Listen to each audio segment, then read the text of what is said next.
Assalamu alaikum. My name is Salim Siddiqui, and you're watching a HotConflict.com video series.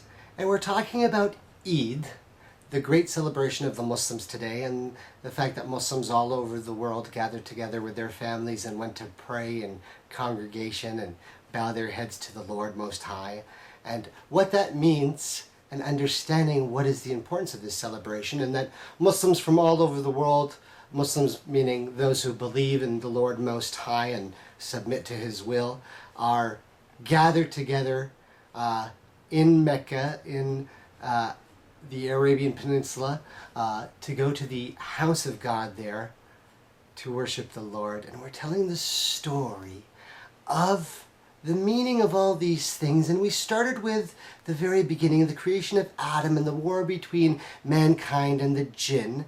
And then we talked about the fact that there are certain fundamentals of faith. Now, the fundamentals of faith are always going to be the fundamentals. They never change. There is a Lord Most High. None is worthy of worship except for Him. To this earth He has sent prophets and messengers with books and revelation guiding people to the truth, and He will continue to do this until the end of days. For man is on a mission and at war with the other races and with the good and evil of our own selves. I've often not talked about that since we've been talking so much about fighting the evil Satan and his minions, the interdimensional beings or the smokeless fire creatures of God that have free will and are different from angels in this cosmic galactic war that is going on and has been going on since the very first day.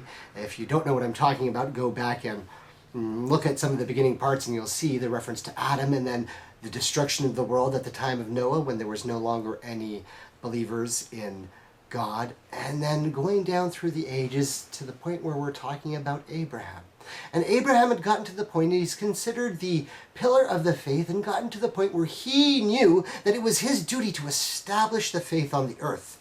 He wanted to make sure that under no circumstance ever again would the world lose the faith in the Lord Most High. In Arabic we term that Allah, meaning the God, the capital G-O-D. And so Ibrahim was on this mission.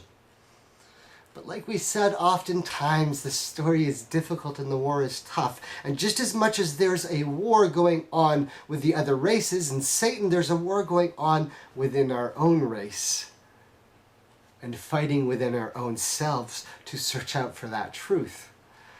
Now, Ibrahim was obviously guided and didn't have a problem searching out the truth, but oftentimes trials and tribulations of life are there. And it's important to mention here that all of the prophets, Adam telling us about the war and what's to come, Noah, and all the prophets all the way down,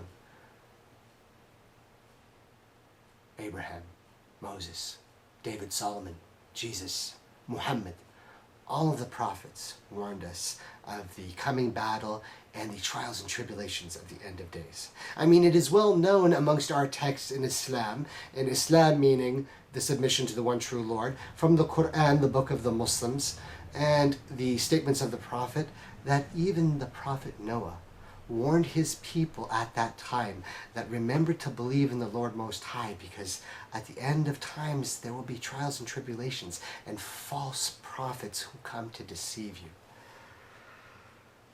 False prophets that come to deceive you.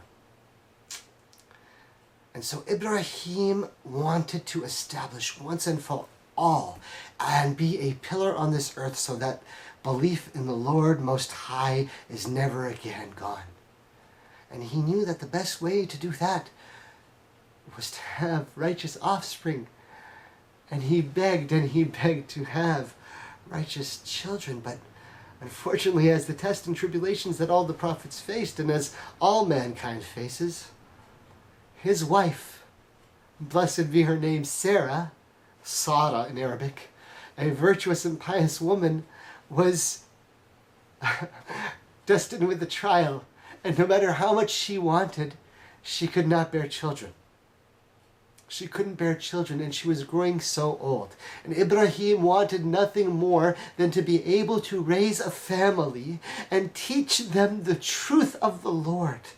He knew that this is the way of our people. This is the truth and the way God created Adam and our mother, for us to bind ourselves in family with husband and wife and wives and having more children. And here's a common misconception, since we're talking on the hotconflict.com website, since I'm mentioning it right here, polygamy has always been the case and always been the practice amongst all of the people. Only now, recently, is it considered a taboo. But we know that Ibrahim wanted more than anything else to have a son, to carry on the faith. But Sarah, God bless her, she just could not bear children.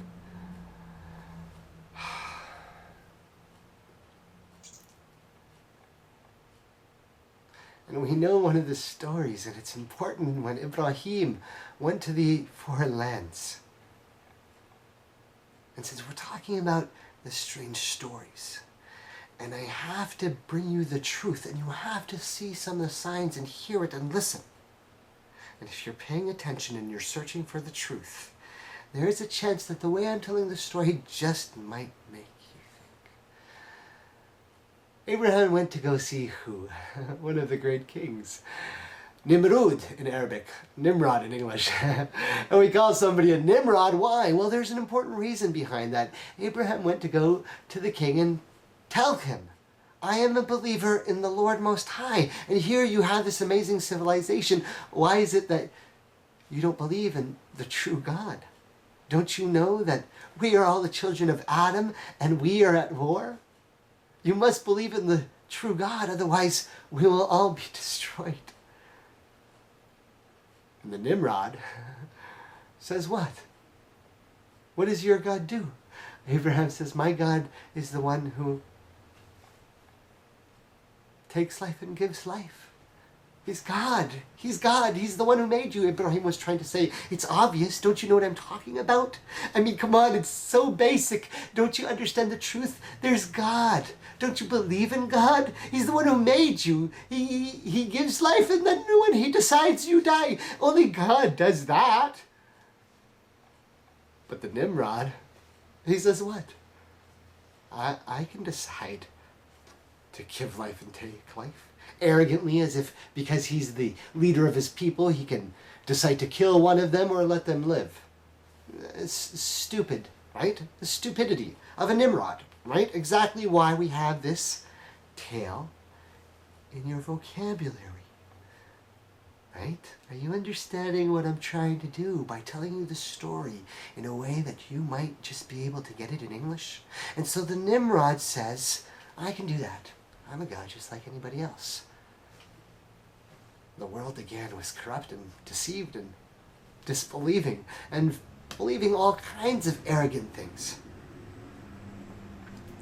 Ibrahim puts the next challenge, important fundamental in this story and the plot line, so pay attention, boys and girls, ladies and gentlemen.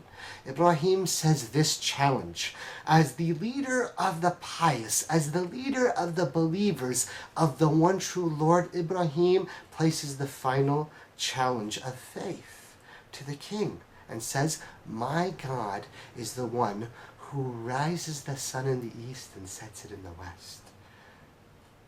Can you make it rise from the west? Ooh, it's pretty deep stuff, right? Just boom, there he goes, snap!